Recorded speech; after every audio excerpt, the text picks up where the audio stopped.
vai agora para Brasília falar com o jornalista Sérgio Amaral sobre o debate da prorrogação do auxílio emergencial até dezembro. Sérgio, boa tarde. Boa tarde, Andressa, Douglas, boa tarde para todo mundo. E aí, Sérgio, prorroga ou não prorroga? Olha, tudo indica que sim, né? E o governo estuda essa prorrogação por três motivos, né? Quer dizer, primeiro, que o programa deu certo. O programa deu certo sob três pontos de vista: o social, o econômico e o político. O social é que milhões de brasileiros que poderiam estar passando fome estão levando comida para casa, para os filhos. São 65 milhões de beneficiados, né? De famílias beneficiadas. O econômico é que esse pessoal está comprando, está ajudando a movimentar dinheiro no país. Enfim, esses R$ 600 na mão dos pais de família, das mães de família, ajudam os números da economia a ficarem assim menos feios, né, Andressa? Menos trágicos diante da pandemia. Os sinais de retomada, eles passam por vários fatores, mas um deles, claro, é o auxílio emergencial. E o ponto de vista político, né, que todos os atores políticos saíram ganhando. Todo mundo pode posar de bonzinho aí. O governo propôs R$ 200, o Congresso aumentou a proposta para 500, aí veio o governo e bateu o martelo, R$ 600. Todo mundo ganhou, o presidente principalmente, né, porque ele recuperou popularidade até no norte e nordeste do país, que eram redutos petistas por causa do Bolsa Família, né? Agora, a pandemia ainda não acabou e ninguém sabe quando acaba. A economia começa a dar algum sinal de recuperação, como vocês mostraram aí agora há pouco, a recuperação da indústria, mas ainda está longe da gente imaginar que semana que vem já vai ter emprego para essa turma toda aí, né? Não tem. Agora, é exatamente isso, né, Sérgio? Primeiro, esse auxílio dos R$ 600 é muito importante porque acaba girando o dinheiro nas comunidades mesmo. A pessoa acaba pegando, fazendo compras, é uma movimentação muito grande. Só que o governo tem que saber de onde tirar esse dinheiro. E como que está a criação do Renda Brasil, né? Vai ser uma espécie de substituição, não vai chegar a tanta gente? Existe essa previsão, né? Olha, sim, a ideia é que o Renda Brasil seja muito mais abrangente do que o atual Bolsa Família, né? Agora, tem uma outra coisa, o governo está estudando o Renda Brasil, que é turbinar o Renda Família, só que essa discussão ainda deve demorar, porque ela está acontecendo junto com a discussão da reforma tributária. E a gente já falou sobre isso aqui, né, Douglas, né, Andressa? A reforma tributária, não dá para saber quando essa discussão termina, quando é que o governo vai ter o desenho tanto da reforma como do Renda Brasil. E principalmente, de onde vai tirar dinheiro para esse programa. E por isso, talvez, nesse momento, seja menos complicado prorrogar por mais alguns meses, talvez até o fim do ano, o auxílio emergencial.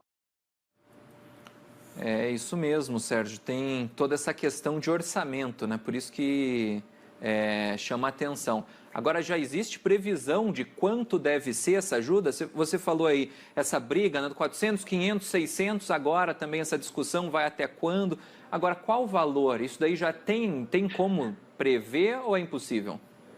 Olha, é difícil cravar opinião sobre isso. A gente sabe que não tem dinheiro, né? Os gastos com a pandemia, Douglas, já provocaram um rombo monumental nas contas públicas, né? E se for mantido até o fim do ano, nesse patamar de R$ 600, esse rombo pode passar de R$ 1 trilhão, uma coisa gigantesca. Por isso, o mais provável é que neste ano as novas parcelas do auxílio sejam até menores, aí na casa de R$ 250, R$ 300. Isso é o que está sendo previsto, está sendo estudado pela equipe econômica. Mas aí a gente tem que considerar o seguinte: o governo já tem o aval do Congresso para continuar pagando, se quiser pagar, mas os R$ 600. Se quiser mudar isso, tem que passar pelo Congresso de novo.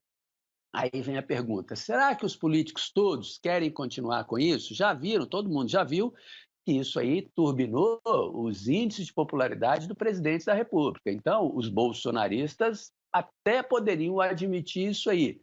Os outros, os não bolsonaristas, gostariam de estar colocando azeitona na empadinha do presidente?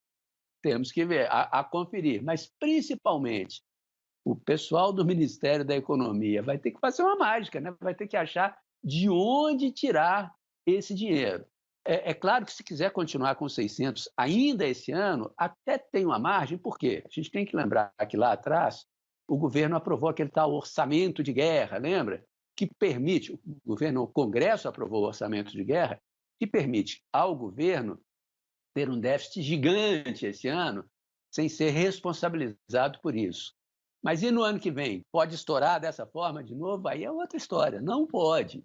Além do mais, né, do que a gente vislumbra hoje, por enquanto, nesse fim do ano e no início do próximo, se vislumbra que a economia já deve ter se recuperado a ponto de conseguir recolocar muitos desses brasileiros aí, que dependem do auxílio emergencial, de volta ao mercado de trabalho. Aí, Douglas, Andressa, eu confesso, é um pouco de análise, de ver o cenário, mas também é torcida, tá? Uma baita torcida. Agora, Sérgio, acaba de sair a informação aqui, acabamos de ter acesso, né, a um documento da ministra Carmen Lúcia, do Supremo Tribunal Federal, que deu um prazo de 48 horas, 2 dias, para que o Ministério da Justiça preste informações sobre o dossiê que investiga e cataloga aí servidores que teriam feito postagens contrárias ao governo, identificados como antifascistas. Então, Carmen Lúcia, ministra do STF, acaba de determinar 48 horas para que o Ministério dê explicações. Vou ler um trecho aqui para dar uma embasada no que ela disse. A gravidade do quadro descrito na peça inicial, né, há de se comprovar verdadeiro, ela está pedindo esclarecimentos, não está dizendo que é verdadeiro, escancara um comportamento incompatível com os mais basilares princípios democráticos do Estado de Direito e que põe em risco a rigorosa observância dos preceitos fundamentais da Constituição.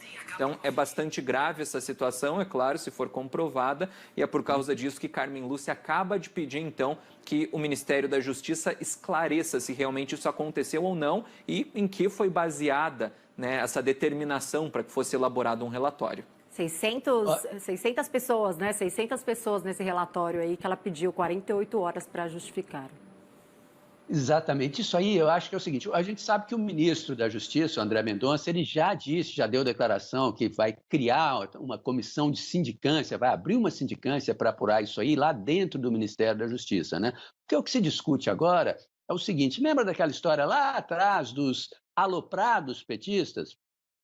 É mais ou menos parecido. Tem que ver se tem aloprado bolsonaristas, tem gente aloprada dentro do Ministério da Justiça fazendo isso aí, ou se isso veio de cima, é ordem de cima, é uma atuação, uma questão de governo.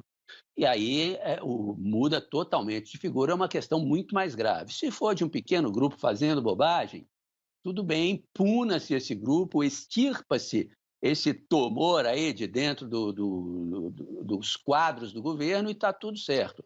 Agora, se for uma decisão de governo, se for uma atitude de Estado, aí a situação realmente fica muito mais complicada. Não à toa, a ministra Carmen Lúcia do Supremo Tribunal Federal tomou uma decisão dessa, né?